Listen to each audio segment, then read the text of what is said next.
joined by one of the one of the biggest team principals in the world, one of the biggest names in motor racing. Although he probably wouldn't want that characterization. It's Mike Krack, team principal at Aston Martin.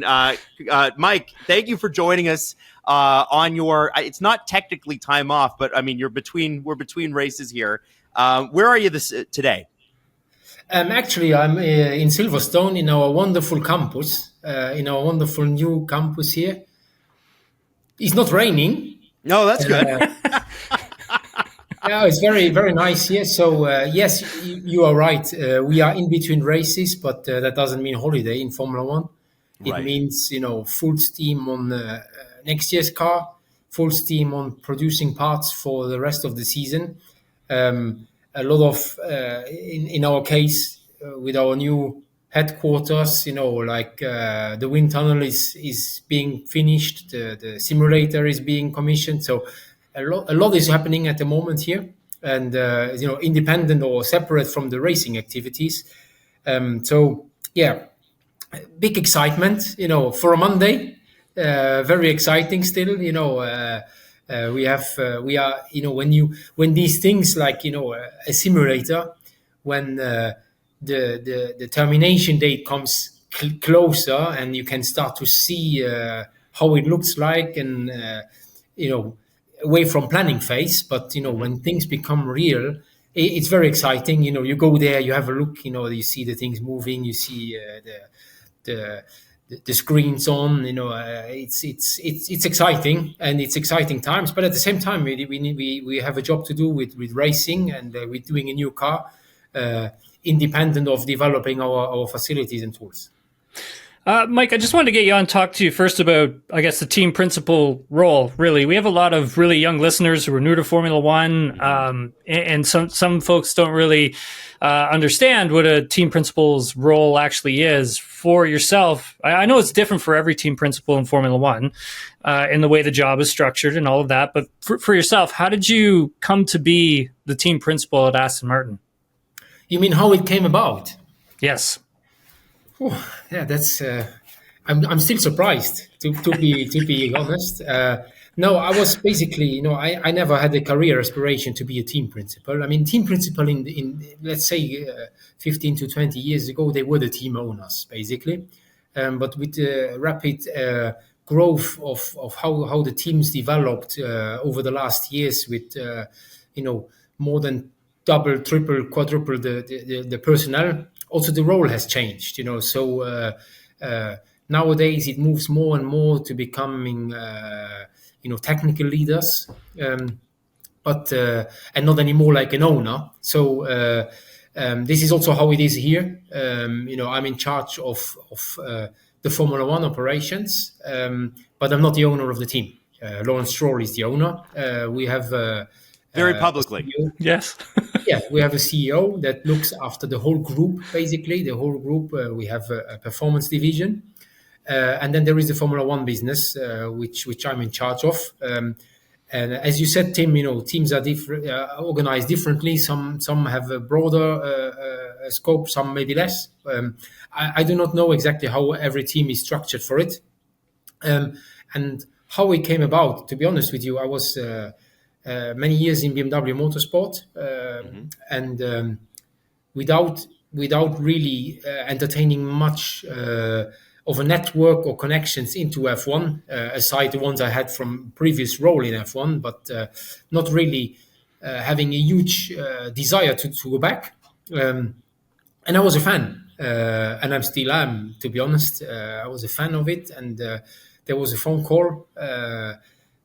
If I was interested in a job in F1, which I was, it was always interesting to listen to what people have to say, and more with the phone calls, repeating, and the role became more and more clear, and I realized quite quickly that with Lawrence's visions, this is an opportunity that is an extreme privilege to grab, and that is why I didn't hesitate. Now, obviously, you have to move countries, you leave your family behind, you leave a very secure job behind. But for such an opportunity,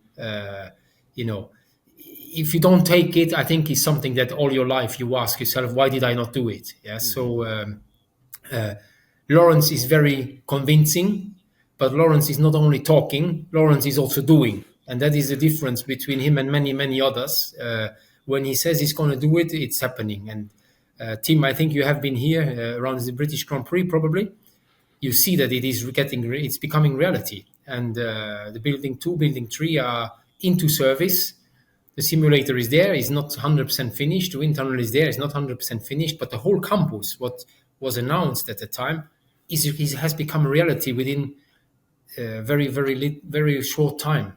So if you can be part of that, it's a huge privilege. And I don't think it's pride, but it's privilege, and it's I'm a humble person, so I'm not proud about this, but it's something that I'm really happy and thankful to be part of.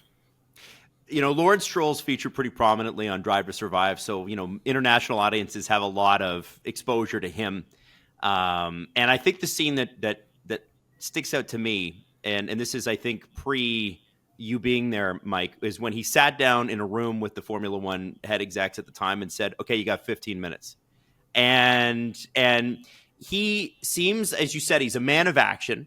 What's it like to sit across the table from a guy like that who has accomplished so much and is doing so much now to build this gigantic factory that you guys have, state of the art, bringing in yourself, bringing in Fernando Alonso, bringing in Adrian Newey. There is so much going on at this team, and from very humble beginnings, this team. I want to know what it's like for you when he sits across and he looks at you in the eye and he says, "Okay, Mike, where are we at?" What's that like? Well, you normally don't leave the room with a doubt. Okay. That's a good way to put it. Yes. I think the expectations and everything is quite clear. You always know what is required next, what is needed. Yeah. Now, when you sit opposite, you sit also opposite someone who is very knowledgeable. There is obviously the ambition, and there is also the racing side and the emotion. Because if someone is passionate the way Lawrence is, then it is emotional. That is very clear. But you need also this kind of person to do these crazy things that we have done here. Yeah. So credit to really this passion and these goals to put this here. Otherwise, we would not have that because 99% of the people would have found 100 reasons why not to do it. Yeah. Economically viable or whatever, you have to be determined to do this. Yeah. And this is representing the character. It is very clear, very passionate, very emotional, but also very ambitious. And this is how these meetings are characterized. We can be very thankful of how this thing is happening, but the meetings are not hour-long meetings. It is, what you said, Adam, where are we? What is the next step? And when are we going to win? Nothing is quick enough. But I think this kind of attitude, is getting across everybody, that we are not here for just participating. Now, we know that this is not the work of a week or the work of a month, but Lawrence knows that as well. Because of his knowledge of the sport, his experience in the sport. But I think, he does not miss an opportunity to be clear about his ambitions and his targets. Hey, Mike, recently all the team principals got together, I believe it was in Imola, at the AlphaTauri headquarters for the F1 Commission meeting. I believe it was last week. Nothing is secret in Formula One. No, the never. Picture's out now, too. Yes. I've seen the picture.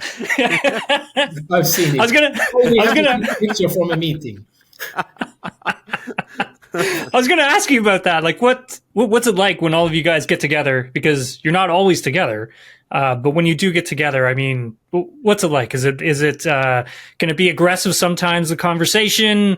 I know every team principal has to obviously lobby for their team, but you guys also have to work constructively together for the good of F1 and the entertainment and the sport itself. Yeah, I mean, the meeting started badly because two were late. Yeah, so that's not good. Are you going to call them out publicly right here? I'm not calling out anyone. I will tell you then face to face next time. Okay. And we started late, and the meeting ran 2 hours too long. So this is not good. I think you should be professional and structured. But this aside, I think there's always two aspects. The first one is we have a responsibility for this sport, for our product. Yeah. And this unites all of us. Yeah, we F1, FIA, and the teams. We have a product that should be, we should protect it at any cost. We should make it attractive. We should develop it. We should keep it alive. To make it better and better and better and better with new ideas, with trying things and all that. So I think that is very, very important. And we have this responsibility to make it attractive and keep it attractive. But then comes the phase also where you have to represent the interests of your team. But I think you always have to keep a bit of balance between these two, and if everybody just focus around his team at all times, then compromise is difficult. So you discuss, there is a give and take from the three parties. There's FIA, there's F1, there is the teams, and it is, in most of the time, it's not a hostile environment. It's a good base for discussing. Sometimes it's also fun, but there is maybe some arguments at times, which comes from different interests or different history or some maybe some emotions from the past. But people get over that, yeah. And at the end of the day, I think we all know what we are there for. It's not for spending a day relaxed. It's to move the sports on, yeah. And sometimes there are crazy discussion points. And sometimes, you just have to wave through the latest set of regulations. But you have to understand, there is also a lot of advisory groups feeding into this, yeah, with regulations that have been developed. So it is not that we developed the tire rules or that we developed the sporting regulations or so on. It is, it is a lot of hard work that is being done on advisory group level, until they come up with proposals that have to be approved by the Formula One Commission. So we have 4 to 5 meetings a year. This was the first time it was at team base. It was in Faenza with the Racing Bulls. They were very welcoming. The food was much, much better than it is with FIA or F1. So I hope that we can do it more often in Faenza with our friends from Racing Bulls. Mike, you have a very warm way about you. And I know that stepping into a meeting like that, there are some big personalities. So how do you manage 10 very different people in a room like that and come away with some sort of consensus on what to do? And what's your personal role in it? Because I know there are going to be a couple of teams, I'm not going to name anybody, but I think we all know what they are, that they're going to be loggerheads about everything. Do you play more of a let's come together role? What's your role within the 10 team principles, and how is that relationship? I try to apply a rule that is not so common, which is common sense. Okay.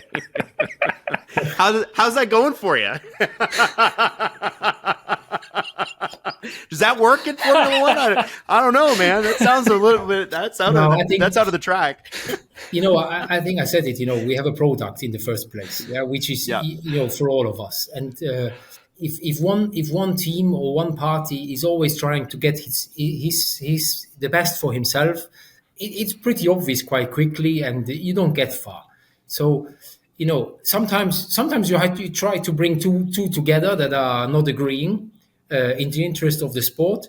Sometimes you fail, and then sometimes Stefano from F1, he has to bring guys now finished, what are we going to do? So sometimes the discussion gets stuck, sometimes it doesn't.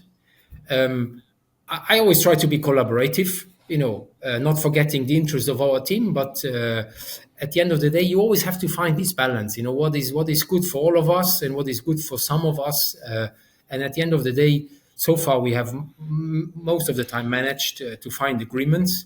At times we don't, which is when normally Stefano jumps in and we move on. Mike, I remember. No. You'd mentioned regulation in there, and I was curious because you and I talked about this a few races ago, and we talked about the aerodynamics and the engine, and kind of the engine was sort of putting the cart before the horse. And when you're kind of building a Formula One car, from my understanding, you always want to go with the aerodynamic regulation first and then have the engine regulation sort of come after it. And so when the regulation was released, I think it was back in June, and I spoke with a couple of team principals about it, and like a lot of them weren't really happy with the way that the aero regulation was set out. From the commission meeting that you guys just attended, and I know you can't tell us everything, but are you guys a little more happy with the direction with the aero regulation for 2026 now? Is there some movement on that front? Yeah, there is. I think, in June, when a first draft was presented, and we forgot, that it was a draft that was presented. Yeah, everybody said this is the rules, and Nicolas at the time said this is a draft. Yeah, this is what we are heading to. They decided to go public, and the discussions that I was having with them was always, we need to work together over the next 6 months, to get this over the line. And we need the help. We need the help of the teams. This is the direction we took. Yeah, it's a little bit of a different approach than it was maybe previously, but there is areas that have developed really well. There is areas where we still have some work to do. But all in all, I think, we will find a sensible compromise. And I say compromise because a set of regulations is always a compromise. You have we have decided to go that way with the power unit, and then some of the other points are consequential. We have very ambitious weight target. We have ambitious aerodynamic targets. But at the end of the day, we have discussed, where can you be free, where do you need more freedom and all that. And step by step, again, by being collaborative, by doing some studies together, FIA I've asked the teams to do some studies, which are the areas where we can improve the car or where we have to increase the freedom and where we have to stay restrictive. And they took it on board. Credit to them. They took it on board. And I think we are in a much better place than we were in June. Which shows, despite all the ambitious deadlines that we had, I think we will manage to create a set of rules. Sure, not everybody will be happy with everything, but I think it will be an acceptable compromise. That's interesting. I think that's the first we've heard of that. So that's great. That's great to hear. Mike, but Adam, I prefer, I don't like so much the being so negative in the media about it. Yeah. Again, we have a product. Yeah. We want to do a good product, and we should not talk too negatively all the time about it. If we are not happy about it, I think we should do that behind closed doors and try to find solutions rather than use the media or, the spectators, to make opinions. So, right. I think, keep that about the races, right? Yeah, exactly. Let's focus on great racing drivers, and we need to facilitate that. Yeah, that's what we want to see. We want to see race drivers in great cars.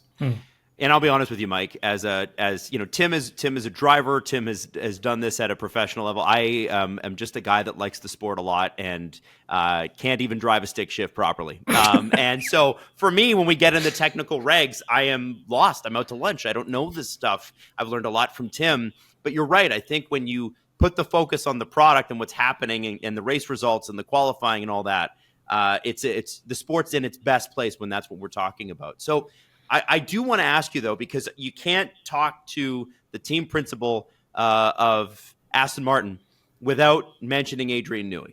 And I know that you've had to answer this question a million times, probably a million times in lead up before he was ever even signed. So I'm going to try to phrase it in a way that you don't have to answer it the same way. But with him coming to the team and this factory coming online, and from what I understand from Tim, the workforce almost doubling over the last half decade, does it feel like the circle is starting to complete itself? Like this Aston Martin team is poised to be a perennial world championship contender? Do you feel like, okay, we are really well and truly on that path now with Adrian on board and the factory online? Yeah, I think the answer is yes. Okay. It shows again, Lawrence is not making only words, but he's making facts. And,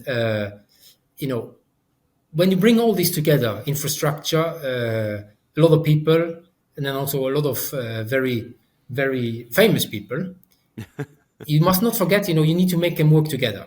Yeah, and they all need to work together. And this is the process that we are in. We have developed the facilities, we have developed the people, we bring new people on board, and we need to create an environment where they can work together. This is not an easy task, and it's also not the task of a minute. But I think when you say you need some ingredients, to make this happen. Surely you need infrastructure, but you need also good people, and you need to people that have also a certain level of experience. Otherwise, it just takes longer. And I think with recruiting someone like Adrian Newey, I said that before, and sorry if I have to repeat that, but it gives huge credibility to the project. Because when you are in the build phase, you can only say that we're going to improve, we are going to improve, make this better, and this better.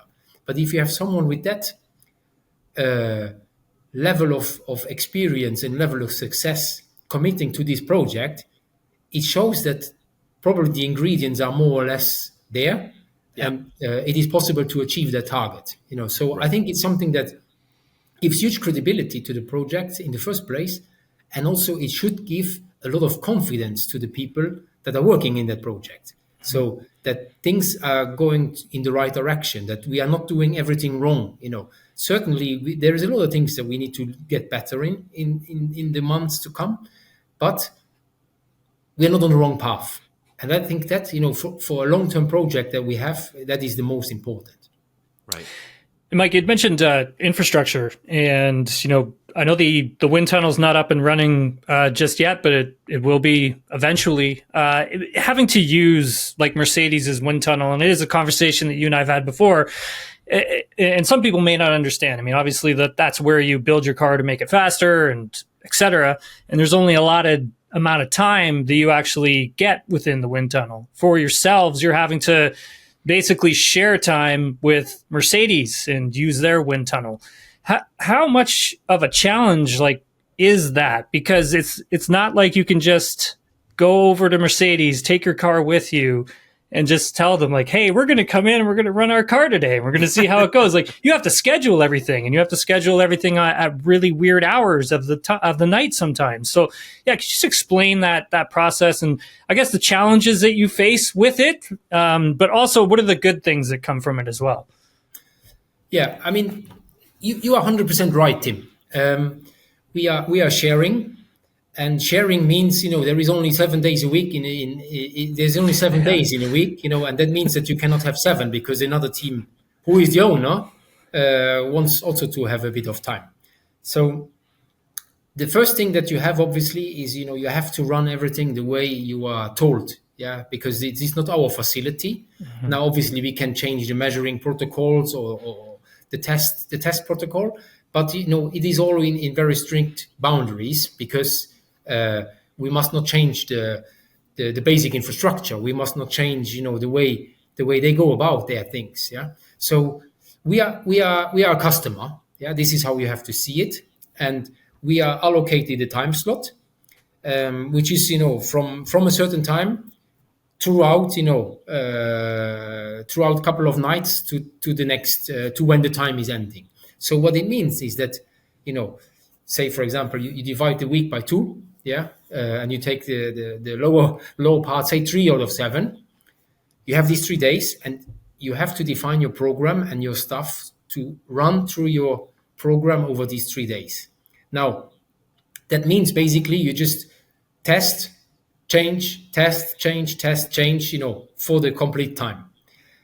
That means you cannot breathe. You cannot wait, you cannot breathe, and your program, you have to execute it. So you come home more than once where you have not done all your runs because parts fail. Sometimes there is an issue on the tunnel, which is normal, which is not something that, you could be suspicious about. It's just things that are, in a technical environment, the model has an issue, you lose a bit of tape or whatever. And you have to really be super disciplined in the way you have set up your program and also the way you analyze it. Now, let's move to 2025, end of 25 or 26. You have your own wind tunnel. You have double the time at your disposal, not for testing. For testing, you have still the same amount of time because it's given by the regulations. But you are much less stressed about run on run on run. We could say, for example, you say, okay, we test this. Something is weird, or something is very interesting. Let's pause and have a good look at the data. And you find maybe an interesting direction and you can say, okay, let's make parts and we test this afternoon, these new parts. Which now we cannot do. Now you have to really go strictly about what you have defined up front, and you can react only for the next week or maybe for the last run of the next day. And if you have your own, then you get this kind of freedom. In addition to that, you are the master of your tunnel. You can say, I want to test reverse, so I want to run the fan 5 times the speed or the rolling road 10 times the speed. You can do whatever you want if it is yours. So there is a long list of advantages, plus obviously the proximity. It's in-house. You have people coming in and you're just more connected. So there is a lot of advantages, but to be honest with you, we have a great product where we can test at the moment. It is not that, it's not having our own is not the main reason why we are not winning. And Mike, I look at your career, and you're a guy that really came up from, as you said, BMW. I think it was 1999 that you start. Is that when you started with them? And you worked with Felipe Massa and Sebastian Vettel, fantastic drivers. You know what great talent looks like. But I look at your profile and I go, Luxembourg. This is a sport. The home of motor racing, isn't it? That's right. Yeah. Well, this is a sport that's dominated by British, French, Italian, German, even some, Australian. Luxembourg is the smallest city in the EU, or not city, country in the EU. Where did you develop your love for racing? What track was nearby your house that inspired you to become a race engineer? What was the first race you ever saw? I'm so fascinated by that part of your life that's so not talked about. Yeah, I mean, what you need to realize, or what you need to know, there's maybe 2 or 3 things. First, my dad was racing in a hill climb and in slalom. Okay. And if as a little kid you join your dad all the time, you grew up in that environment. Then we are a very small country, that is true, but we have 2 of the greatest racetracks within an hour drive, which is Spa and the Nürburgring. So iconic Nürburgring Nordschleife, or the old Spa, or the new Spa, or the new Nürburgring. So 4 or 5 times a year, again with my dad, we were in Spa. We watched Formula One. I found an 8mm movie of the German Grand Prix at the Nordschleife, where I was with my dad. Yeah. Wow. It must have been 77 or 78 when there was the last race there. So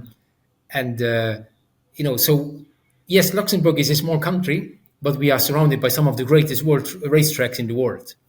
Right. And to make things easier, there was a karting track 5 kilometers from my house. No. Where each day I heard, karts going around and around, and that it was inevitable that my dad bought me a kart, and it was done. Wow.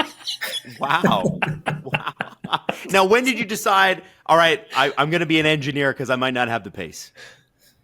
Yeah, that is the tough decision. That is maybe one of the first tough decisions. Yeah. Or do you still believe that you have the pace? Yeah, I still convinced I'm the best. No, let's, to be serious, you race karts, and then you realize, regional level was good, national, obviously Luxembourg is small, so it's not difficult to be on the top. But then when you start to go European or German championship, Belgium championship, you did not win, you finish, maybe 10, maybe 12, then you go European, you don't qualify for the finals, you then, the next race you might qualify, the next race you do not, whereas others, are regularly at the top. Now, you can say I didn't have the budget. You can say I didn't have the engines. You can say I didn't have that. But you can also say I didn't have the talent, or maybe not enough. Yeah. A team is a racer. Team knows how this is. You can race at a certain level, but maybe Formula One or high categories is just too high. Yeah. And you have to realize that. But I was in love with Formula One, so I said, okay, I now go the other side. I become an engineer, and that worked out. It worked better. I seem to be more talented to do that than driving. One last one, because I got to ask you about Honda, and then we'll let you go, Mike. I'm really sorry. I know we went over time. My apologies. You pay me the coffee then the next time you come around. Yeah, yeah. I have to ask you about Honda, just simply because how important that relationship is for a team that's moving into this engine type regulation coming up in 2026, and just how important it is for an F1 team to have an engine manufacturer and to be like a works team. So some people may not understand like how important that actually is, but it's pretty huge that you guys have Honda on board for 2026 and beyond. Yeah, absolutely. Let me just start, we have had a super relationship with HPP and Mercedes over the last years. Yeah, we have really a fantastic product, and we need to end this relationship professionally and very, very humble and thankful of how this happened. Now, when you look at 2026, the regulations, the chassis and engine or PU regulations, they are very, interdependent. Yeah, because you have a lot more deployment from the electric motor and less power from the combustion engine. So that means you have much more interaction with the aerodynamics, much more interactions with the cooling, and the whole way you manage the software. So pretty early we thought it's really important to be closer, to be more integrated, yeah, and have your bespoke solutions. And this is where we are at. The Honda is great. Honda is just pushing incredible. We have developed a very good relationship already. We have regular meetings. We have some working groups that are defining the different areas of the car, and it's just fantastic, fantastic to see. They are pure racers. Yeah, they are not interested in how does this look like? How does this look like? What is the performance? And that is something that we are really, really happy about. They listen to what we want. We listen to what they want. We challenge each other, on performance targets, on cooling. Let's go smaller. How hot can the engine run? How all these kind of things. That it's normally challenge each other, but it is new for us. Yeah, we have been customers for so many years, and now we are, on the same level to our power unit partner. Which is really nice. And they are very nice people as well. So it's really good. Amazing. Well, listen, Mike, we just want to say thank you for your time and the extra 5 minutes you added on at the end, even though you didn't have to. We will not forget it, and hopefully we see you next year in person here in Canada. I know that Tim will be down at the USGP in Vegas and Mexico City, and you guys will probably run into each other there. But your time today is so appreciated. Yeah, thank you. And thank you for coming here and having fun with us. Yeah, thanks again, Mike. Thanks, Adam. Tim, I see you in Texas then. So see you in Texas, buddy. Thanks again. Thank you, guys.